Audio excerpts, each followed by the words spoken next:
I want to walk you today through some opportunity and intelligence gathering techniques. There are a handful of different ways to gather intelligence on an opportunity. In fact, there's probably way more techniques than I'm going to cover today, but I'm going to cover, eight or so, 8 to 10 of them today with you here. After I cover those, the most important part is I'm going to run through a scenario. I just did this for a client the other day and they were blown away. They were like, I never thought about those little things that you just covered in here. And that was really, really important. I want to walk through all of this for you. Number one here on our techniques is looking at people's forecasts. Now, you can Google any agency and the word forecast or budget or things like that. And by the way, you can Google the president's budget and all those different types of things. And you can find information on just about any agency by just Googling that and downloading a forecast or a budget. Here's the deal. Not all of those forecasts that are out there are very good. You may pull something up and you're like, man, there's like 12 things in this forecast. You're telling me the Army's only got 12 things going on? Well, I'm telling you, that's all they put in the forecast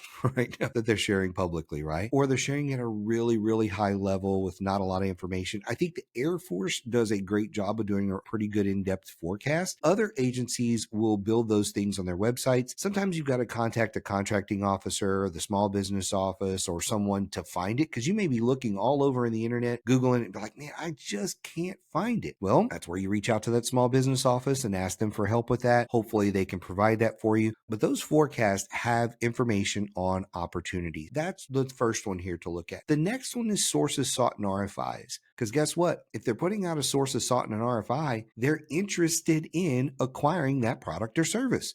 There's intelligence in there. There's often quantities and descriptions and who the end user is and all that information in there that you didn't have before. That's another way to gain intelligence on an opportunity. Another one, number 3, is going to conferences and just talking to people. When you're at conferences, it is amazing to me the things that people will say, whether it is just a colleague in the market or somebody from the agency, a contracting officer, whatever it may be. There's somebody there that's going to be talking about something in the agency, and there's usually a chance to go up to that person, whether it's at lunch or after they speak, and just ask them a quick question. Going to conferences is a great way to gather intelligence on an opportunity. Industry days are another one. In fact, guess what? The whole purpose of an industry day is to tell you all about an opportunity. So if you are working with an agency and they say, we're going to have this industry day on whatever to talk about this big opportunity, that's your chance to go and learn more about it and ask questions. So take them up on that. The next one here is employees on site.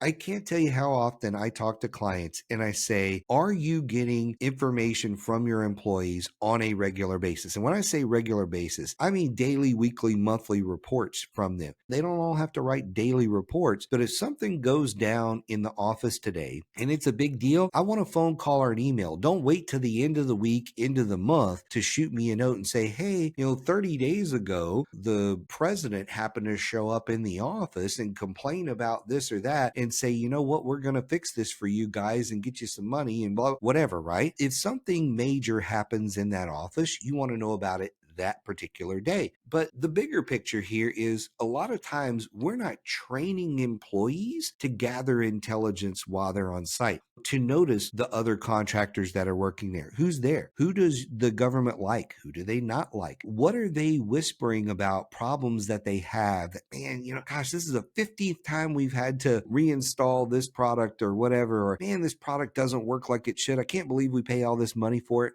Those conversations happen all the time. Or other problems they have, they're sitting at lunch in a break room somewhere and they're complaining about how something doesn't work. Or, we always buy these light bulbs from this one company and half the box is always broken. And, whatever the deal is, right? And I'm just making these up. But if your employees are trained to listen for that and feed that information back to you, you will learn a lot about opportunities well before they hit the street, which is the name of the game. Another thing is agency websites. There is all kinds of information on agency websites, and it blows my mind when people are trying to target a specific agency and they're not looking at their social media.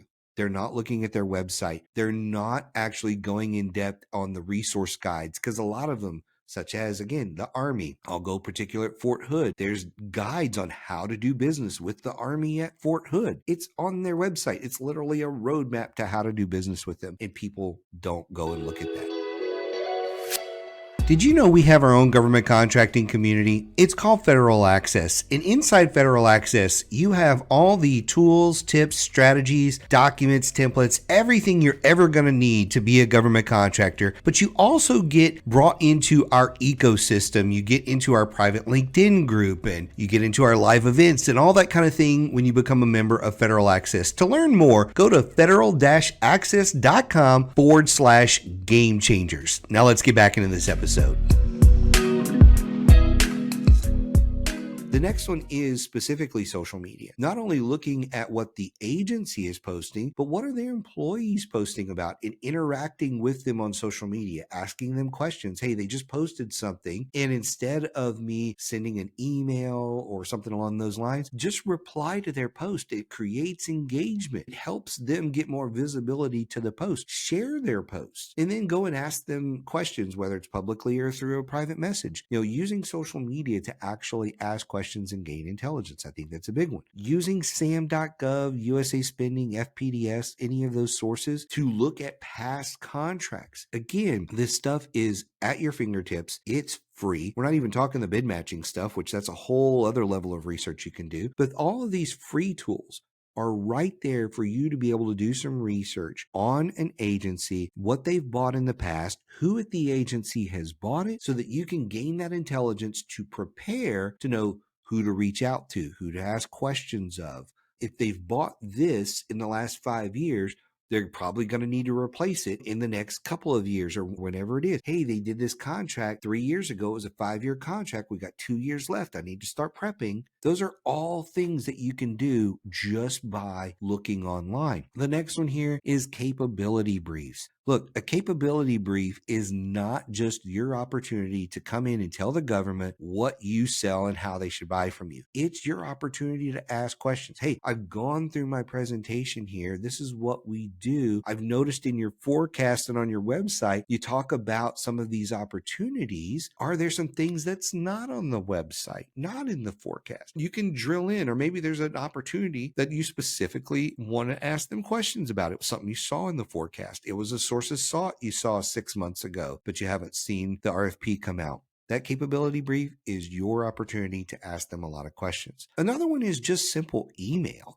I don't know why people don't want to send emails to people and just ask questions. Hey, I saw this RFP that came out. I saw this sources saw it came out. I saw this forecast item here, and I've got 2 questions on it. Which, by the way, when you're doing this, ask 1, 2, maybe 3 questions. That's it. Make sure they're simple. If you ask one question with 11 parts, you're probably not getting an answer to that. Or you're going to get some really short answer that, you can tell they're irritated, and they just say, hey, go do your research. Go look in the forecast. Go look in whatever. They don't have time to answer a question with 11 parts or 18 questions on whatever it is, but they will respond. Contracting officers will respond if you just have 1 or 2 quick, simple questions. Those are the ones that you're looking for. I didn't even talk about just picking up the phone and calling people. That is kind of an obvious one that's kind of mixed in with a lot of that, but that's another one. It's picking up the phone and just calling and asking questions, which we're going to kind of do that here through this scenario. So here's the scenario.